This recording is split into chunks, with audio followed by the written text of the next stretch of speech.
Hello, good people. Welcome to Dismantling Injustice, powered by Envision Freedom Fund. Over the next few weeks, we're going to be focused on the criminalization of young people. And today we're joined by Professor Kristin Henning, a youth defender, law professor, trainer, and the author of The Rage of Innocence, How America Criminalizes Black Youth. In the book, Professor Henning sheds light on the pervasive issue of racial discrimination in the American justice system and presents a compelling argument about how Black children are targeted, stereotyped, and criminalized in the U.S. So when we come back, we'll be joined by Professor Henning. Professor Henning, welcome to Dismantling Injustice. Thank you so much for having me, Carl. Oh, no, of course. I read your book when it actually came out. Well, read is a strong word. I listened to your book. Great. Yeah. So I thought it would be just super exciting to have you on. So I wanted to start by asking if you could just tell us a bit about yourself. I know you work as a public defender for quite a while, working for juvenile justice. And, I was just hoping to learn more about you and hear whether there were any stories from those years that have stuck with you and shaped your work today. Absolutely. So I am, a Black woman from the South. I grew up in a family of teachers and preachers, all of whom cared passionately about young folks, about children and children who were vulnerable and, at risk, of abuse in society and mistreatment in society. So I grew up with a love for children. And then when I went to college, I realized that I could be thinking about the relationship between law and children, police officers and children. And I got an apprenticeship at the local courthouse. And you asked me about stories. There are definitely stories that stood out and sort of shaped the person that I am. One of the stories that I recall is when I was assigned to the juvenile court as a young college freshman to work as an apprentice in the district attorney's office. I walked into the courthouse and I walked down the hall and I encountered a group of children who were chained together at their arms and their legs, being escorted, by the bailiffs to their courtroom. And I must tell you, as a college freshman, I was just blown away. I had no idea that we shackled children in contemporary America. And of course, those children were disproportionately Black and brown children. And I walked into that courtroom, I sat down next to the prosecutor, and I pointed across the room and I said, I really want to be over there. And I was pointing at the kids in the defense table. I wanted to be representing the kids, not, prosecuting. And so that for me was it was a huge wake-up call. It was an aha moment. And so I have been representing children. Now I moved after I graduated from undergrad, I went to law school, moved to Washington, D.C., and I have been representing children accused of crime and delinquency in the nation's capital for the last 26 years. Plus, I've been training defense attorneys all across the country for many, many years. And there are so many stories that stick out about the ways in which we disproportionately arrest, detain, sentence Black youth really differently than we do white youth for the exact same types of behavior. And I think so many of us believe that when we talk about the arrest and prosecution and incarceration of children, we must be talking about the most serious violent offenses.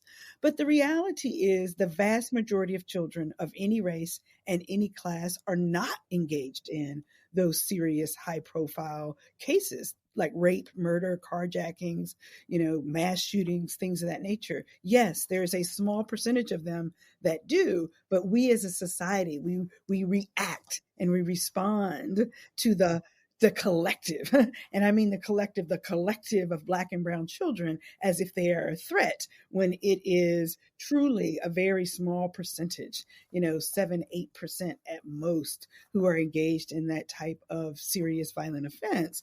And then even for that 7 or 8%, we treat them as if they are beyond redemption, absolutely beyond redemption. And so I think that's a really wonderful place to think about the work that I do, and why I ended up writing a book, The Rage of Innocence, How America Criminalizes Black Youth. It's from 26 years of practice, right? Is really the starting point. And there really are, many more stories about actual clients that I could share if you like. Yeah. Yeah. And I'm glad you started to touch on this. You really get into some of those stories in your book.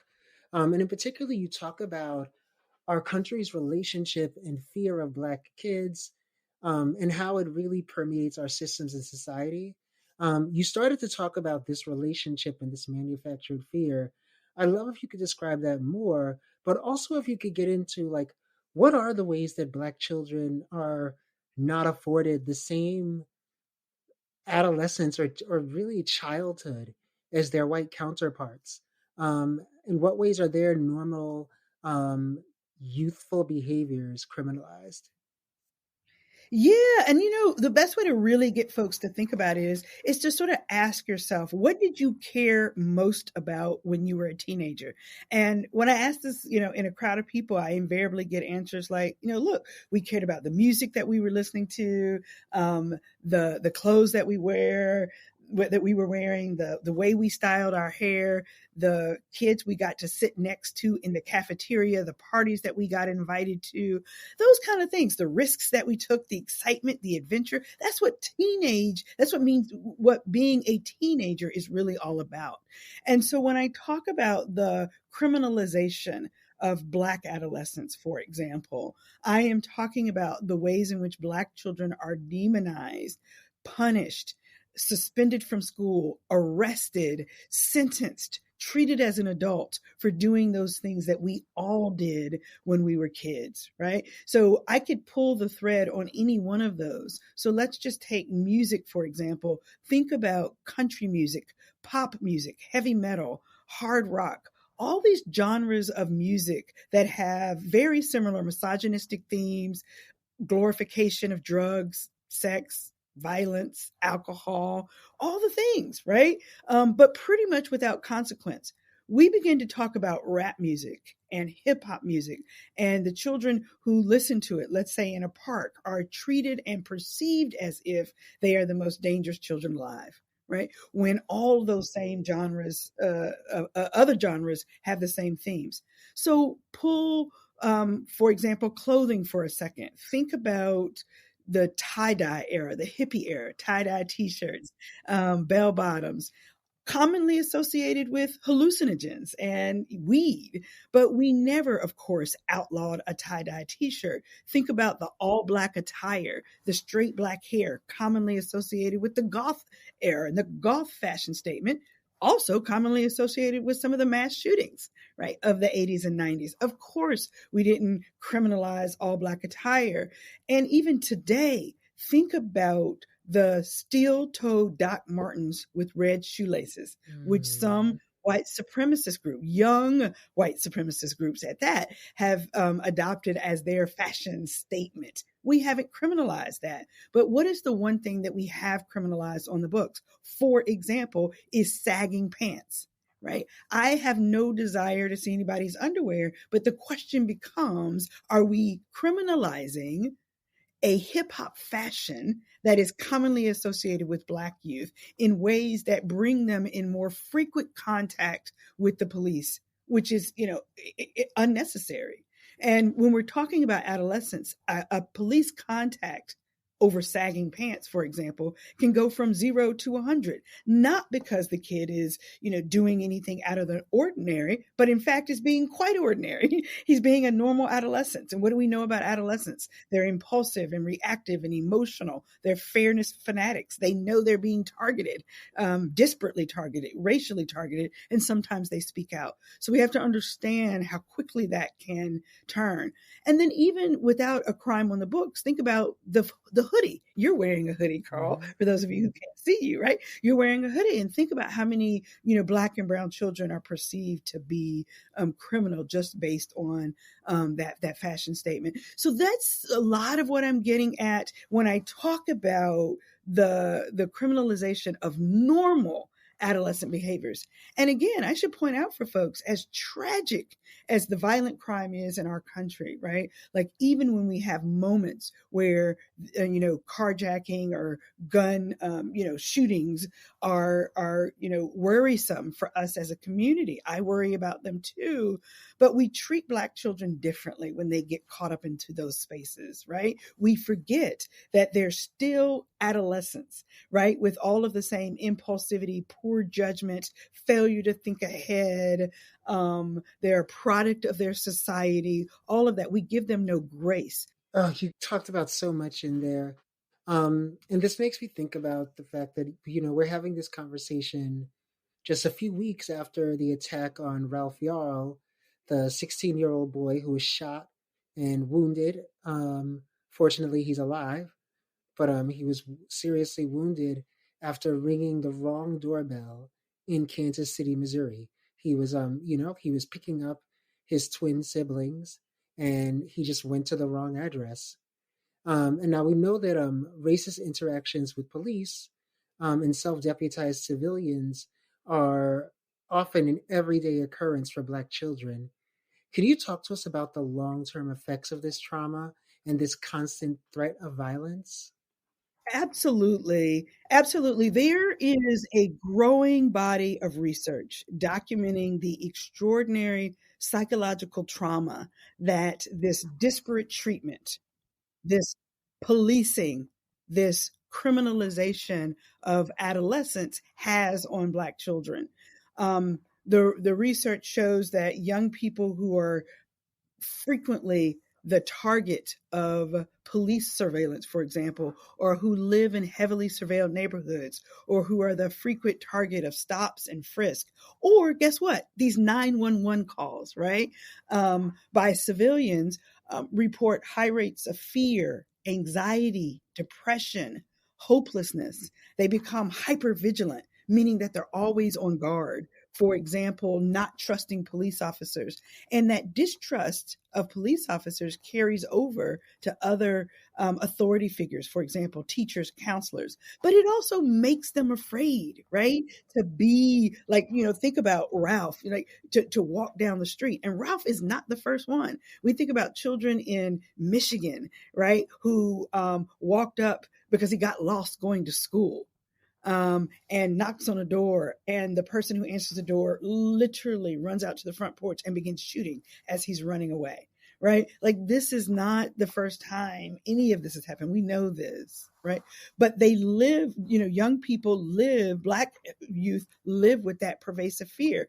And the trauma that I'm talking about occurs not just from surviving these moments like Ralph did, but they also come from hearing about or witnessing these police stops, civilian calls, watching George Floyd killed on national television, learning about Tamir Rice, on, learning about Jeremiah Harvey, who was the 9-year-old boy in a bodega in Brooklyn, who a woman called the police on him because she was convinced that he was touching her behind sexually when in reality, the video showed that he had merely walked into the bodega, his book bag accidentally brushed past her behind.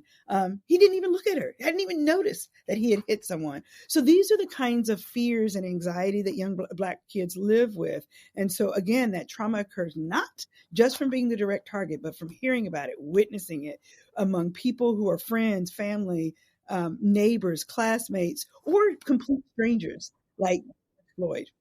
And so that's what that trauma looks like.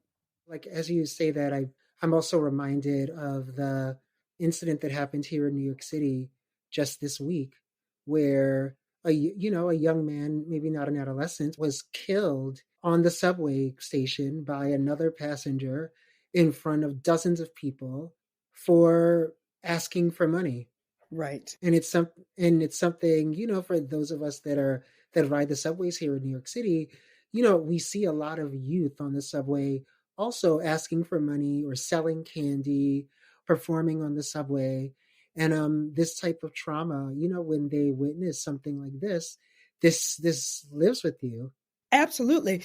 And you use the word, I talk about this in my book, they are deprived of the privilege and the opportunity to just be kids. And you talk about singing, singing is an art, is a creativity, playing their music, or selling water. We've seen that in certain cities across the country where somebody calls the police or assumes that they're a threat. That's being creative and industrious, right? So, a white child in a middle-class neighborhood sells lemonade because there's a lemonade stand. We reward that. But a Black child on a metro or a subway, it's very much treated as a criminal. And so those are also additional ways in which the children, Black children, are deprived of the opportunity to just be kids, to test, to experiment, to be creative. And, I think in several of the questions that you've already asked has been embedded this question of what's the source of that fear? And I think that's worth, recognizing. You talk about the killing in New York harkens back to Bernard Goetz, right? Killing those kids, in the 80s and the fear of Black children, the super predator myth and narrative of the 1990s. And what we have to realize is this fear narrative has been a part of our country's foundation since the very inception. Mm-hmm. And so our country was founded on the hands and on the backs of Black children and Black adults who were enslaved for serving, the purposes of building this country, to be quite frank. And the only way you can justify the enslavement of an entire people and the enslavement of children is to create some narrative, right? Mm-hmm. Or manufacture a narrative that would justify it. The narrative in the era of enslavement is that, Black folks are lazy, imbeciles, need to be controlled and directed by a white, purported master. Also that Black folks are dangerous, need to be contained. Yep. And so that was an explicit narrative. Fast forward to the lynching era, right?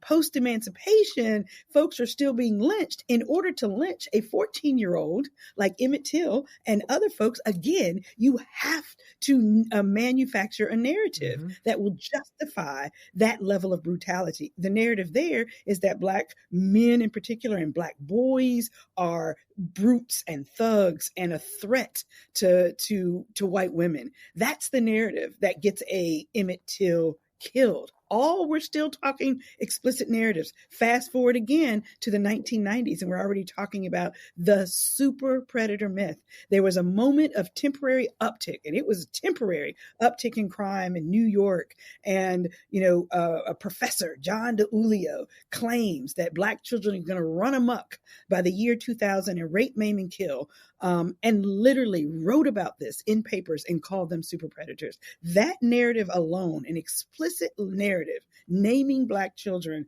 had some of the most profound impact on the juvenile and criminal legal system as we know it today. It made it easier, all the states, all 50 states during that era, made it easier to prosecute children as adults and to impose serious or severe sentences like life without the possibility of parole. And Black and Latino children were disproportionately, significantly disproportionately overrepresented. So those are three errors of the explicit narrative. Fast forward to today, even when it is less politically correct to talk about Black children as super predators, we still use the word thug, but to talk about Black children as super predators and brutes and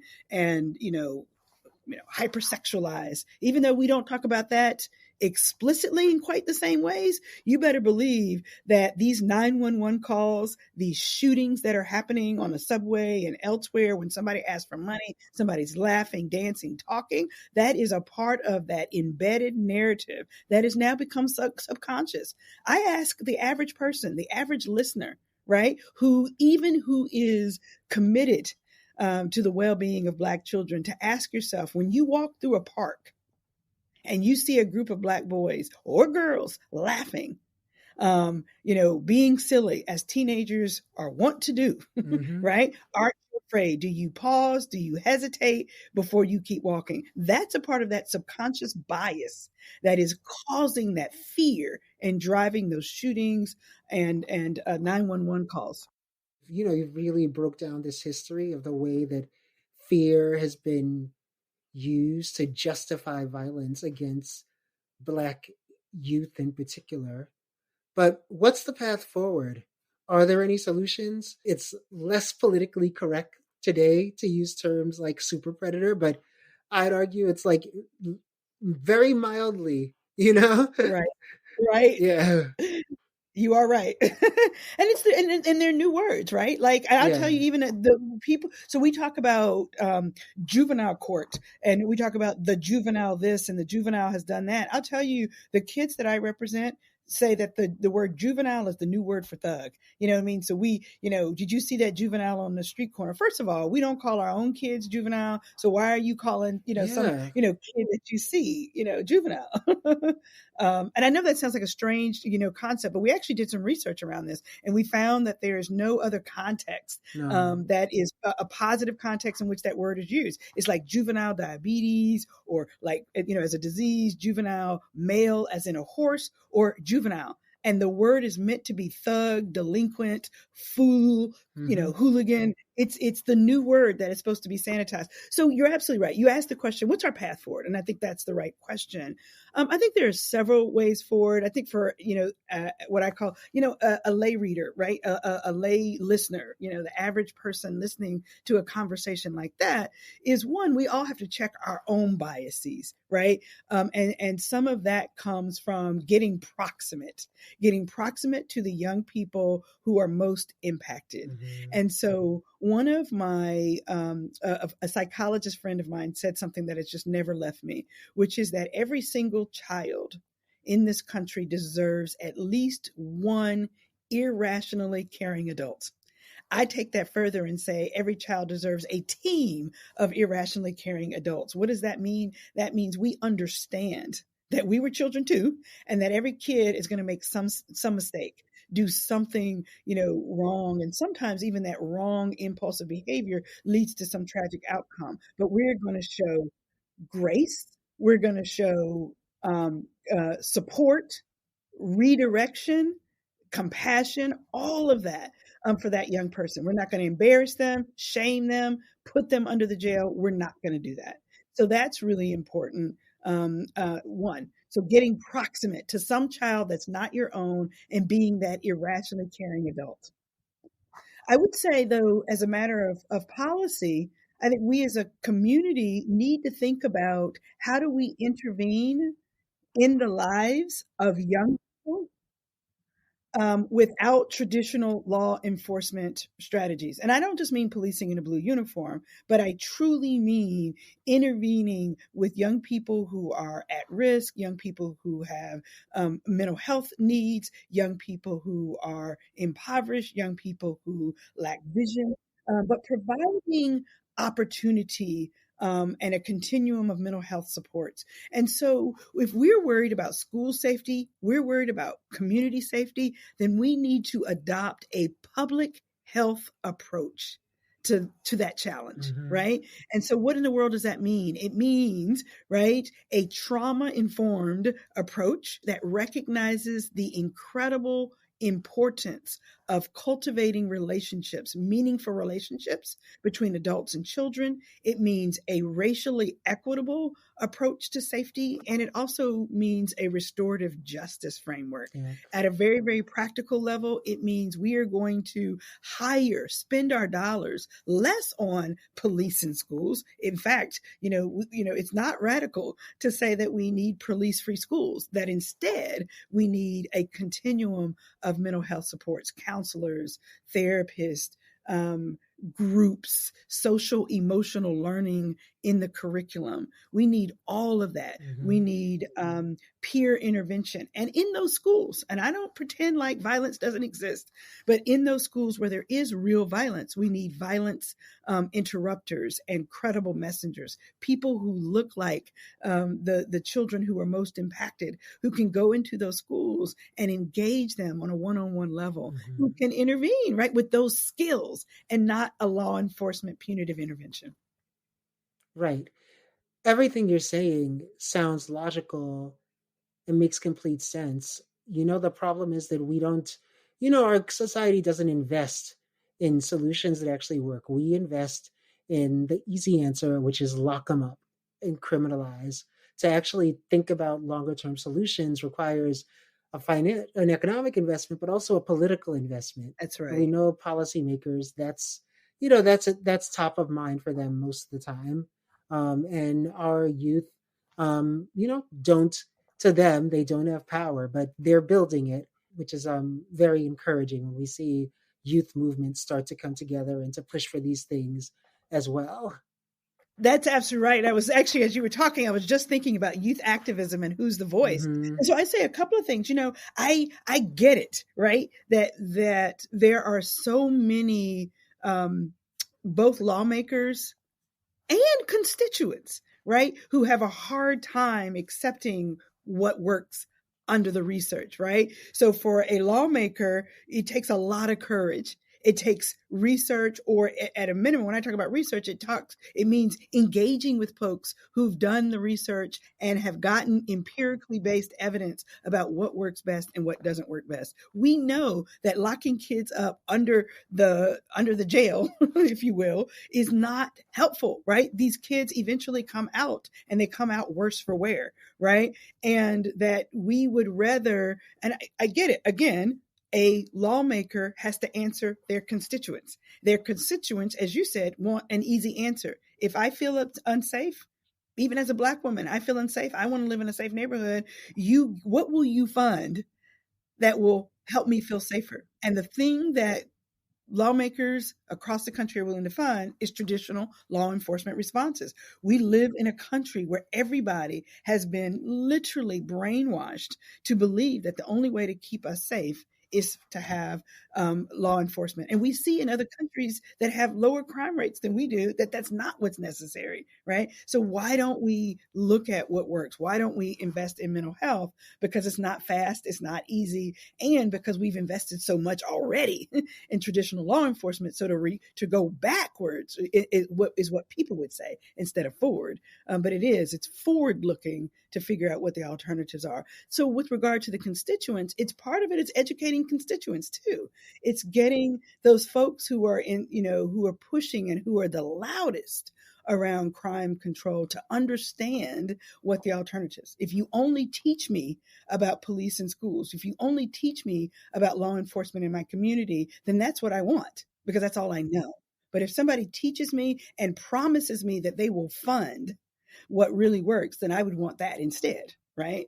And I think the other thing you say about funding is really important is this idea that we have to meaningfully fund it and that we have to be willing to stay the course even when one tragic thing happens. So what happens is people will say, okay, we'll finally replace police in schools with mental health in schools. The very first time something happens at that school or in a neighboring school, like a severe fight or a shooting, we want to roll it all back, right? Yeah. And go further than we did before. And go further than we did before, Yes. right? Yeah. So true. Well, this conversation has been amazing and so insightful. How can our listeners learn more about your work? So a couple of things. I would say, read The Rage of Innocence, How America Criminalizes Black Youth. It's a collection of stories interwoven with the research in plain language about some of the topics that we, have been talking about here today, Carl. The traumatic effects of criminalizing children, the evolution of adolescence and what that means, and the privilege of adolescence. It's about serious offenses and how do you intervene best. It's about Black families in an era of mass incarceration. So it weaves together research as well as stories. So that's one.